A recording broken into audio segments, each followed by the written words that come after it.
What's the most insulting benefit a job has offered you? I once worked on an assembly line in a factory, big factory. Easily took 15 to 20 minutes to walk from my end of it to the front of the building where corporate was. That's an important detail here. So one time they asked us all to pull a lot of overtime for a few weeks to catch up on some promised production numbers they oversold or some BS. As a thank you, they announced they were going to bring in some ice cream trucks for all of us to get free ice cream. They brought the trucks to the end of the building near the offices. Our break wasn't long enough to get to the ice cream and get back to work on time. Only the suits got free ice cream. So, in summary, to thank the production workers for doing extra hours, they bragged to us that the desk job guys who caused the trouble in the first place got free ice cream and we didn't. That one angered me off. Another time they asked us to work over the night before Christmas Eve. It should have been a shutdown day. They promised everyone a free lunch for giving up our holiday time. 12.5-hour shift and no food ever showed up. They forgot and we were all starving. The next shift, when everyone was there, we were told not to say a word about it publicly or we'd be fired. Anyway, I learned 2 lessons from that job. 1, never trust your boss when they promise you free food. Bring a backup meal just in case. 2, never agree to get paid in stock. At my level, it will never be worth more than the salary they'll probably ask me to give up for it, and it makes tax as hell. I spent 2 years working there. I won't say their name, but they build electric cars in Fremont, California, and their owner is a South African who recently purchased Twitter and the White House. Other fun stories are the times of a guy getting run over by a forklift, a guy getting electrocuted, numerous fires in the paint department, multiple class action lawsuits for making us doctor out time cards, and so many other messed up things. But the ice cream thing, that is the one that still really makes my head boil almost 8 years later. I'm guessing the electric cars were powered by the rage of the assembly line workers too, huh? Story 2. I worked on a team that would force us to have a pizza party like every month or every other month, but nobody wanted to pay for it. It wasn't covered in the company's budget, like there was no extraneous fun money to treat us, but they kept making us have it. So it usually ended up being in the air as to who would pay for it. Our team lead, who I'm assuming was responsible for mandating the party, made no attempts to hide his irritation at covering it the few times he did. I don't know who paid the other times or why we kept having them if it was such a sore spot. It wasn't the type of company where the president would have given enough of a crap to force him to do it. I was the lowest paid and the only PT team member with no benefits and recognized all of the resentment around it, so I didn't even eat anything. I didn't feel comfortable eating. The same team insisted we go out to lunch to welcome me as a new employee, but when the check came, it sat awkwardly on the table for a few minutes before my manager made a big, reluctant show of standing up to retrieve it. It was extremely awkward and uncomfortable.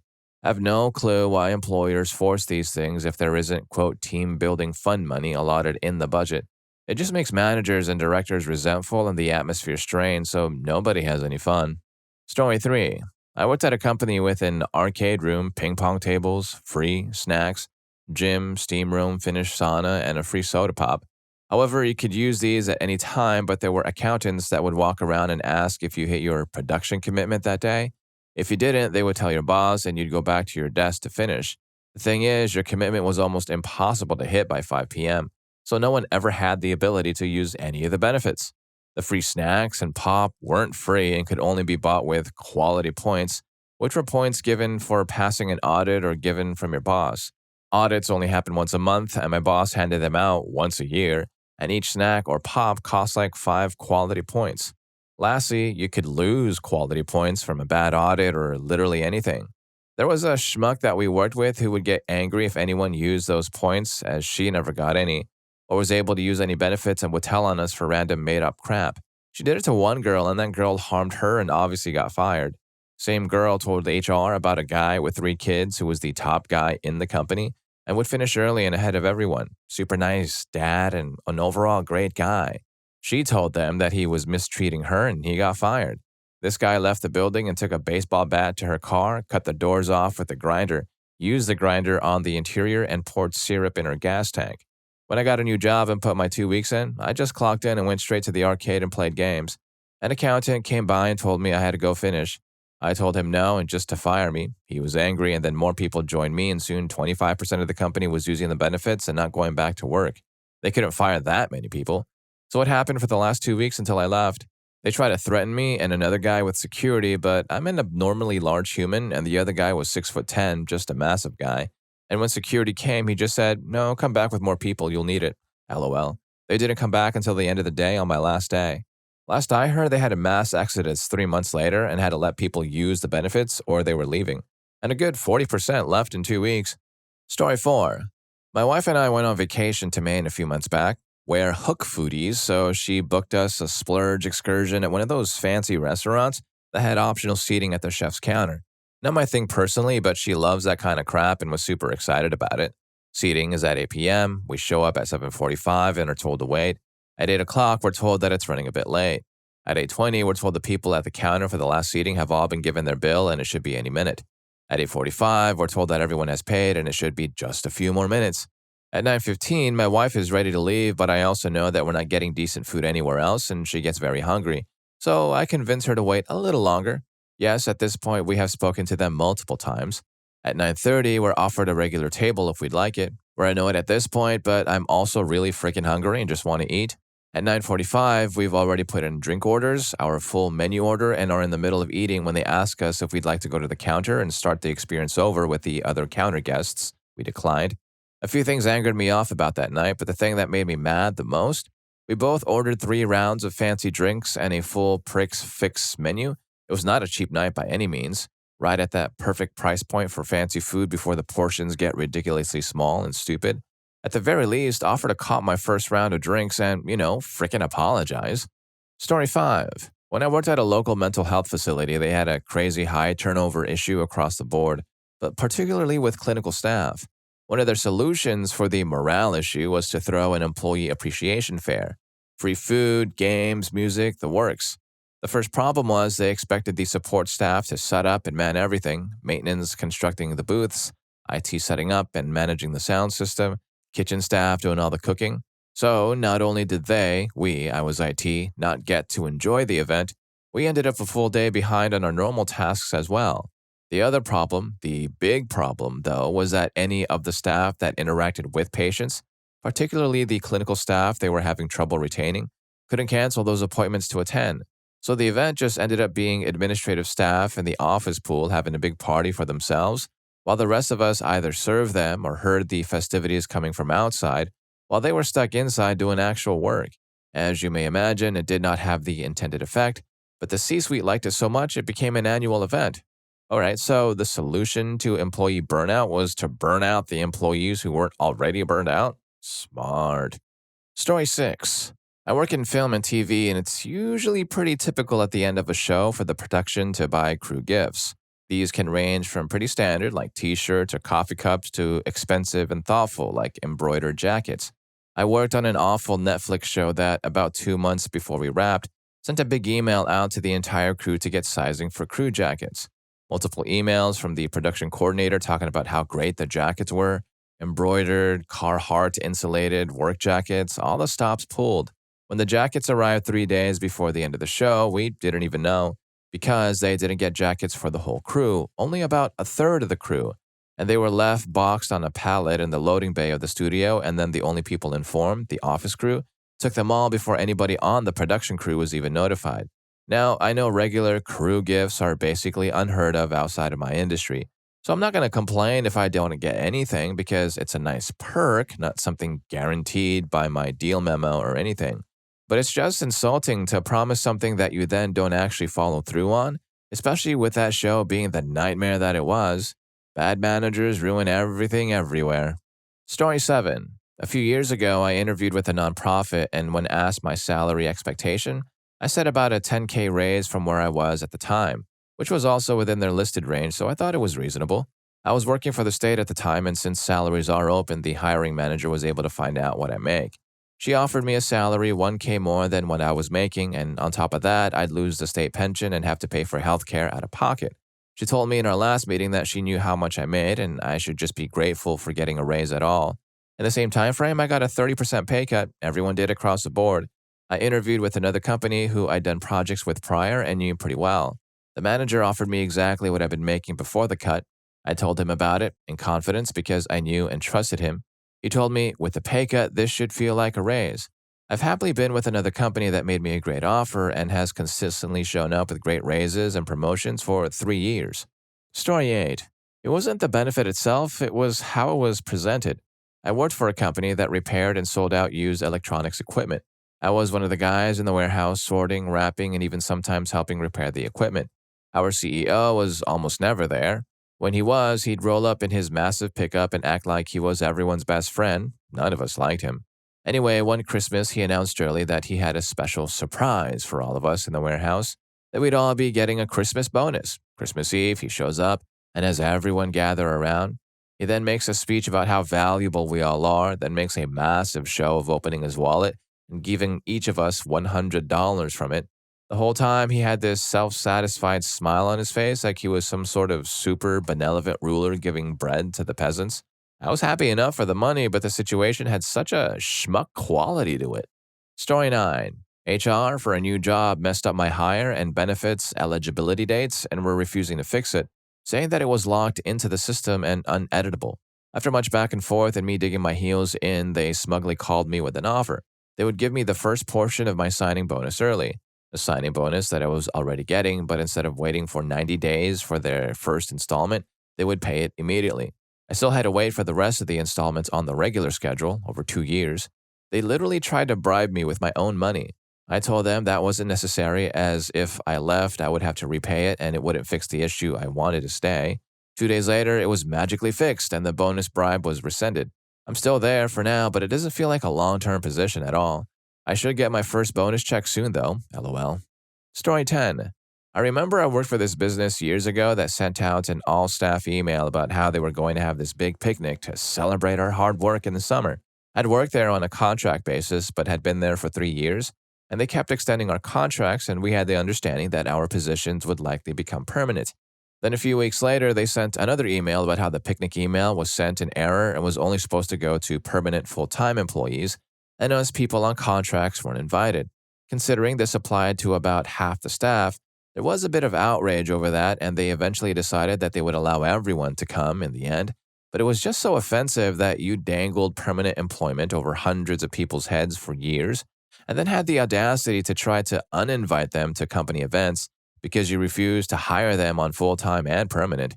I guess I shouldn't have been surprised, as, shockingly, none of us got hired on permanently and we were all laid off en masse a few months later.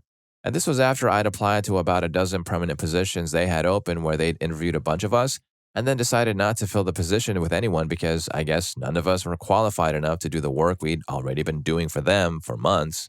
They probably saved a lot on picnic food by uninviting half the staff. Smart business move, right? Story 11. Quote, unlimited PTO.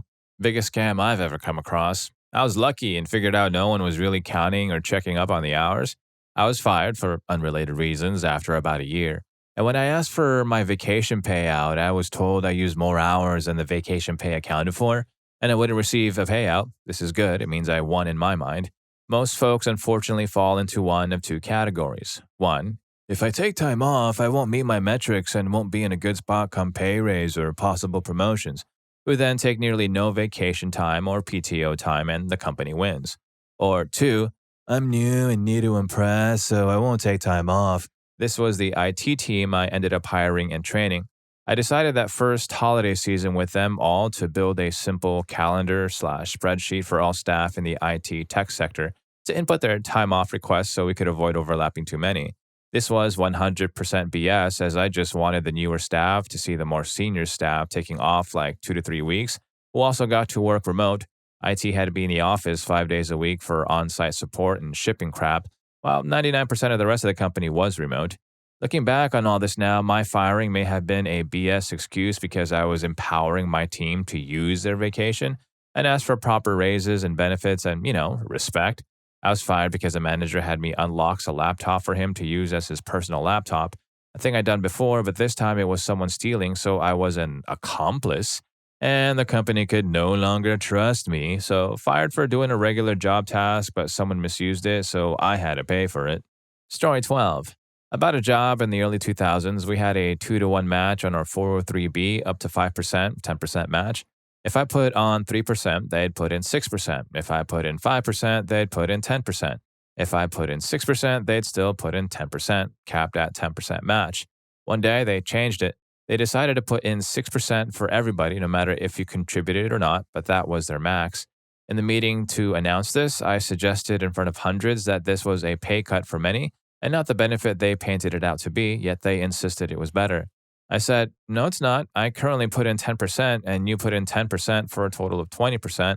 If I keep mine at 10%, you put in 6% for a total of 16%. So you are telling me that I am getting a 4% pay cut and that it's better. I get that you have to cut costs, but don't paint this as, quote, better when it's a direct 4% cut in my benefits. They stared at me for a few seconds and thought I was dumb. They said, but no, you see, you don't have to contribute anything to get the 6% now. We just give it to you. If you put in 0%, we still give you 6%, whereas in the past, if you put in 0%, you'd have gotten a 0% match. I replied, but I will never put 0% in. I plan on keeping my contribution to at least 10%, so this is a pay cut. I got a blank stare. They moved on, and then oddly, I had a stream of 7 to 10 others at my organization come to my office to explain as they thought it was better the new way. Turns out people are dumb about money. Story 13. I've got a few. I worked at a startup for a few months that offered a bunch of benefits like free breakfast, massage therapy, free dinner at fancy restaurants, gym passes, stuff like that. The owner also thought it was super cool that they had kinetic sand for us to play with too. The breakfast was kids' cereal from Costco, and we had to bring our own milk. The massage therapy and restaurant passes were due to work he had done on trade for them, and none of us, except him and his fiancée, got to use them. One department head tried to ask for the restaurant gift card to take his parents and GF to celebrate a milestone, and kept getting, I'll look into it and get back to you, for months until he dropped it. I got the same runaround with massage therapy and gym access.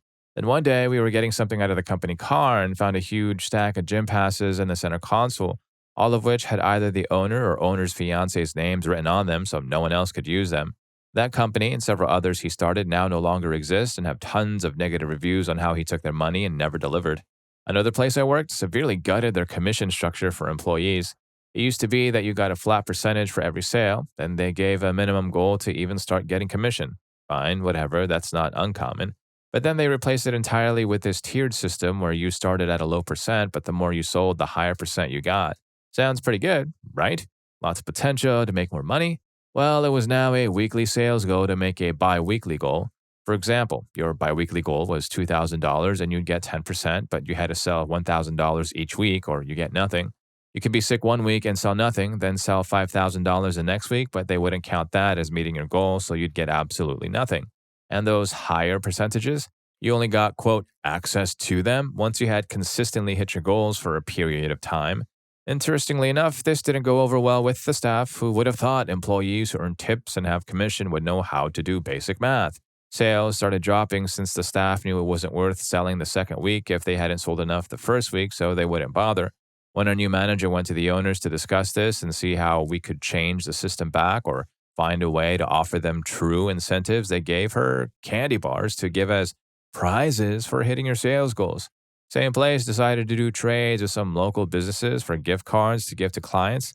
As a prize for selling the most gift cards one year, I got one of these other cards instead of a money bonus that had been hinted at. It was an extremely expensive bathing suit store nearby. I was given a $50 card and half of a bathing suit. Started at $100, went up from there. I spent $25 on a pair of sunglasses that started peeling a week later and never used the rest of it. And if you're enjoying the video so far, please don't forget to hit that subscribe and like button for more videos just like this. Story 14. Not nearly the most insulting, but holiday gifts at my company have become very ridiculous. Years ago, they would give everyone a $100 physical prepaid credit card. Cool, very nice, and pretty helpful in the holiday season. This is a very successful global corporation, so they can certainly afford to do this, and more honestly. Well, maybe 5 years back, they reduced it to $50. A bit insulting, but it is whatever. The $100 was not funding my retirement, so cutting it in half was not putting me out on the street either. Last year, they signed up with some online vendor where our company would upload points to every employee's account, and we could use those points to choose from a variety of vendors and obtain a $50 gift card from those vendors. On the surface, no big deal. Some added variety was there now. We all quickly received emails indicating that due to this new system, the $50 would be counted as taxable income and would show up on our pay stubs. So again, successful global corporations usually raking in the dough worldwide for years gave a small gift to all employees equal to $100 USD. Some bean counter somewhere has now shifted this program to where employees are basically getting 37 USD as a holiday. Thank you, after taxes. I can't even buy a Jelly of the Month Club annual subscription for that. Story 15. I once had to work a weekend with minimal sleep because our biggest client waited until the last possible day in their contract to report any bugs in the product we built for them. In exchange, the owner gave me a day off, but he also gave me baseball tickets and expected me to use that day off to go to that baseball game. I didn't really like baseball and I used the day to sleep instead. Then I had to lie to the owner about going to his dumb baseball game gift. I felt like I had to lie about going because he was very conservative and frugal with money, and I knew he'd give me crap if I admitted I didn't go.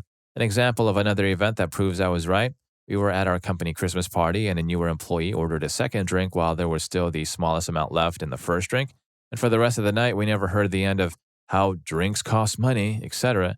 It was my partner's first time meeting the owner, and when we walked out to the car at the end of the night, he said to me, "Your CEO is kind of a schmuck, huh?" Story 16. My first job out of college, I fell for the unlimited vacation perk.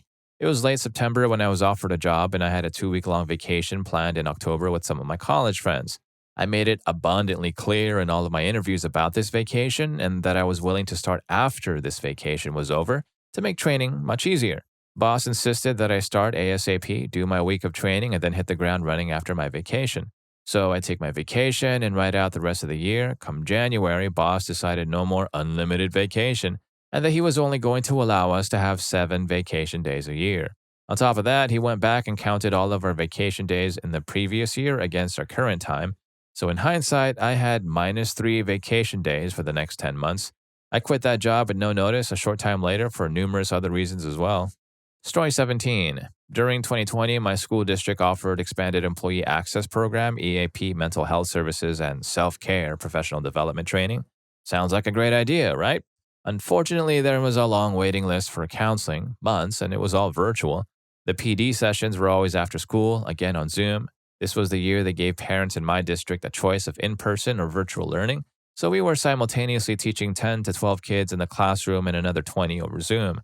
All lessons had to be modified for online instruction. Numerous protocols had to be put in place for picking up books from school or keeping our furniture sanitized. Tech issues were frequent as were physically and emotionally checked out kids and families. We all agreed it was a crap show, but the worst thing was the people in the media saying schools were closed and teachers were staying at home, getting paid for doing nothing. Learning losses are still blamed on, despite the passage of time. The benefit felt more like a slap in the face because we had no support aside from each other. Then we would be told to show grace and pass kids who didn't do anything despite our efforts. Story 18. I got a turkey for Thanksgiving, and when I asked around Christmas if we were getting a holiday bonus, nothing big, maybe even just a $100 per employee in a sub-25 employee family-owned business that owned the land and building it sat on, as well as the land and homes for the entirety of the family running the place, I was told, "You got a turkey and have a job. Be grateful." I made $11.50 an hour after taxes, health, dental, vision, none of which they offered assistance paying for, like most decent employers would. I took home something like $325 a week, no overtime and no raises after nearly 2 years in service. When I left, the boss I had walked me out, suspicious that I might steal something on the way out the door, despite having given nothing but the highest level of work and trustworthiness while I'd been in their service. The schmuck even tried to tell me I was asking too much and trying to do too much when I asked for $15 an hour twice so that I could afford a newer, more reliable vehicle, one I would have bought from them, by the way. They'd have gotten most of that money back. I laughed at them when they told me I'd fail and that I was asking too much. I smiled in the face of all their pontification because just by walking away from them, regardless if my new venture succeeded, I'd succeeded already. Story 19. When I was in college, I worked at a Staples office supply store. They had an acronym called SIPS, which stood for Cable, Ink, Paper, and Service Plan, which are the 4 things they wanted me to try and sell with every printer. The incentive for selling all 4 extras with the printer was 50 cents added to the Christmas party budget. It insulted me so much that I found loopholes that benefited the customer but not the Christmas party or company. For instance, there was always a case of paper on sale that didn't count because it was on sale. Every printer came with starter cartridges, and the cheapest printer on sale was always cheaper than the cheapest full brand name cartridge. So instead of selling customers an extended warranty, I'd just tell them to keep the receipt and return it when it ran out of ink, then use a store credit to buy whatever printer was cheapest that month. Luckily, I had a knack for telling the differences between a real customer and a secret shopper, so I never got caught. Every secret shopper had to check a box indicating if they were greeted at the door, so they'll walk in the door and look for staff rather than products. Next, they always have something to return, which they purchased at a different Staples. Finally, they'll ask where the bathroom is because they have to rate its cleanliness. Once they've demonstrated those three predictable acts, I know I can sell them anything because they aren't spending their own money. I sold one lady a whole LAN party worth of office computers, video cards, network equipment, and video games because she mentioned her son was a loser. Story 20. They just revoked sabbaticals yesterday in a company all hands call, effective immediately. Our attrition is so crazy as is, and we'll see it skyrocket right now. Why? Because if everyone who qualified next year took it, we would lose 10K working hours and dip into profit. Verbatim quote. Another point they brought up, we should be grateful for health insurance because it's costing them an extra $3 million to give it as a benefit for next year. How do I know about attrition? I get the termination reports every week. How do I know about healthcare costs? They give me grunt work to check and distribute the mail to 2,500 global employees. We lost 700 employees last year alone. And guess what? We've been fined big time for not paying for insurance for our employees. They give us a sob story about rising healthcare costs. Interesting time to bring that up. But neglect to mention they did this to themselves by not paying for a year plus on Anthem, Blue Cross, Blue Shield for all of our U.S. employees. I see and distribute every single piece of mail for some grunt work reason, and I know the real reason. But we should be grateful that a tech company is offering it to us at all, they tell us. If you're curious, we're on our fourth CEO in under 4 years. You better believe they answered every single question yesterday but mine. Hope they fire me so I don't have to fulfill the remaining mandatory 5 months of my employee contract from having just returned from sabbatical, which thank God I took the moment I qualified. Story 21. I worked at a hotel that they told us we'd get free breakfast after a certain time. That time was when the breakfast buffet was over. While the scraps from the buffet wasn't too good at first, they took away the bacon and sausage, saying that they could use that for lunch, dinner service later in the day. So basically, it was cold, scrambled eggs and potatoes. The kicker was that even if we were off the clock and not in work attire, we were not allowed to use the restaurant or bar. This was a DoubleTree by Hilton. Another thing was about once every 6 months, they withheld your paycheck unless you brought in a valid ID. I was there a year and a half and had to do it 3 times. Story 22. Employers wanted to do a photo contest and the winner would get their photo printed out to be hung in the office with a plaque with their name under it. The CEO decided to start the fun off with a photo of his yacht. The other CEO loved that idea and shared a photo of his several very fancy and expensive motorcycles. They paid well below market rate, and some of us only had lunch when one of the upper staff decided to bring stacks that he bought out of his own pocket for the break room. It was so tone deaf. They also asked later about why morale was so low and what they could do to improve it. They ignored the only answer they got, pay better, and instead created a wellness room that had a couch and some weights and yoga mats. They kept citing a study that had been done about how increasing wages 5 to 10K doesn't really do much to bolster morale. I knew the study they were talking about, and that was true at a certain income level where minor increases in pay or cash bonuses, etc. didn't do much. When you're making $35,000 a year, a meaningful raise or bonus absolutely boosts morale. Maybe not when you're making 75 to 100K, but most staff were paid near poverty wages. But setting up that wellness room ourselves and then never going in it again sure was fun. Story 23. Hands down, when we switched from a fixed number of PTO days per year to, quote, unlimited. Let me explain. Before the change, the number of weeks of PTO you'd get went up to 6 weeks after you'd been there for 10 years or so. Honestly, more than any of us ever realistically took in a year. But there was a law in my state that said at the end of the year, any unused PTO hours had to be paid out to the employee.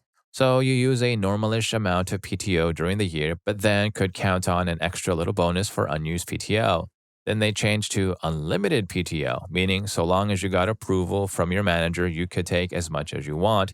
But because it wasn't a set amount, there was no end-of-year payout. When they made the change, I don't think I would have minded as much, although believe me, I would still have minded plenty, but for the fact they honestly tried spinning it as a huge upgrade. Wow, they would say, unlimited PTO, when it was so obviously a loophole they were exploiting to get out of an end-of-year payout. I'll also say that there's a difference between being given 4 to 6 weeks of PTO, it's yours, you feel entitled to use it whenever and however, and having to ask permission from your supervisor even if the theoretical cap on it was removed. Shift from "this is mine, I will now use it" to "please, sir, madam, may I have a day off?" still makes me seethe. Story 24. I worked for a big global payments company who had Employee Appreciation Week. This was a Fortune 500 company who had all the money in the world to do something special. Roof was still leaky and full of literal holes, though. They had spent months hyping this up as a whole week where they will show their appreciation to all us employees with different things each day. Almost daily emails were sent around the office with countdowns to the week, and we were getting excited. Monday, one small bag of marshmallows on every desk. Tuesday, one company branded fidget spinner on every desk. Wednesday, one company branded plastic hot drinks cup on every desk with a free hot drink voucher. Thursday, I can't fully remember. I think 2 random staff members got to go home at lunchtime. Friday, a free ice cream voucher. After a month of appreciation, I was just left insulted. But the most surprising thing out of all of it was how many colleagues were so happy about it and were truly thankful for it. So for the employees they had, I guess they hit the nail on the head. Story 25. My sister worked for a company that was taken over by a newer company. New management decided to offer a vacation purchase plan. That's where you take pre-tax dollars each pay cycle and allocate it towards paid time off. This would be fine if management decided to not get rid of accrued PTO, meaning if you wanted to have any paid time off throughout the year outside of the 5 paid holidays. I think it was trimmed down to Christmas Day, New Year's Day, July 4th, Labor Day, and Thanksgiving Day. You could only buy up to 7 days for the whole year, and it was use it or lose it. So if you didn't take the time off, you threw your money down the sink, which would be okay if management didn't make it a Kafkaesque nightmare to take time off. My sister was violently ill and took 2 days off in addition to her weekend and was written up for an unplanned absence. The first and only year she was there for this new policy, she lost 5 days of PTO that she had paid for. It was something stupid like $700 she invested and never saw again. But don't worry, she got a Christmas bonus to make up for it, a printed holiday card saying she was a valued employee, and a $20 Chick-fil-A gift card. At the time, we lived 2 hours from the nearest location. This was a place that made the PPE for firefighters. Story 26. Absolutely insulting. In the 90s, I worked at 7-Eleven, worst working conditions imaginable. First, the job is mostly bad habits and gas, high sugar, booze, tobacco, chips, lottery. But the corporate leadership was horrendous. Only managers had a key to the store and they worked day shift. So if you had to use the restroom during graveyard shift and you're alone at 4 a.m., good luck. If the next shift didn't show up and your manager suddenly disappeared, good luck. You either left an unlocked store unattended or you worked a double that day, but I digress. I went to mandatory corporate training one day and the district manager ran the show. He played a game that I'm sure he learned from a corporate leadership seminar where he said he brought a surprise, really built it up for like an hour. Then he played a game and the person who answered the most answers correctly was the winner. The prize was like a gum wrapper he had in his pocket. The room filled with uncomfortable laughter that I'm sure had been hilarious in the corporate leadership class, but no. The worst part of the mandatory meeting was when we went over the video listing all the perks of working there. The biggest perk they highlighted was a thing they called hidden paycheck. Hidden paycheck was the revelation that since we got paid every 2 weeks, there was a time in April where the timing fell just right so that we received our regularly scheduled pay a third time in 1 month. This is no joke. It was a quote-unquote perk. It was a different time then. I hope it's still not like that. Story 27. I don't know if this counts, but it feels similar. I worked at this small arcade food rides business. After Karina, they decided to make all their food to-go meals, so they expanded outside near the rides and food trucks. This place hires young and then expects you to act as a mature adult. They were also short-staffed in the food part of the business, and I was one of the cooks. I worked in one of the food trucks one night, very busy and basically on my own. There was a girl in the truck too, taking orders and occasionally helping me with small things. This one girl was fairly new but caught on to the work fairly quickly. Too many orders are coming in and there's no backup coming to help. After a while, I'm getting frustrated and I'm getting fairly annoyed, but I'm still working. The next day, they called me in and said that I pushed this girl out of the food truck. The most contact I made with her was bumping shoulders and I was flabbergasted. They had cameras, but denied them. I was fired, angrily going home and telling myself BS. I didn't figure out till later that day they did a massive firing spree. Here's where the benefit part comes in. The next day after being fired, the same guy who fired me called and offered me something outrageous. He said they could not hire me back as a line cook, but they would hire me back as a blah, blah, blah. He was describing the new job to me. Basically, the job was to be a deep cleaning janitor of sorts, like it was a privileged position they made for me. I said, heck no, and that my firing was BS. He just said, that is my opinion. I got a job somewhere else from a friend, left that job a while ago, and got a new job as a biomedical technician. That first job apparently left a poorly written red flag on my job experience, which my current job's hiring group said was obviously to ruin my future hiring possibilities, but they saw through the fake red paint. Story 28. What I really don't like is when, example, John Q starts a business, hires quality people to help start it up. After about 10 years later, the business is successful. His kids, nieces, and nephews are out of college and want a job with him. John Q hires them at the same salary he's paying those that have worked for him the past 10 years.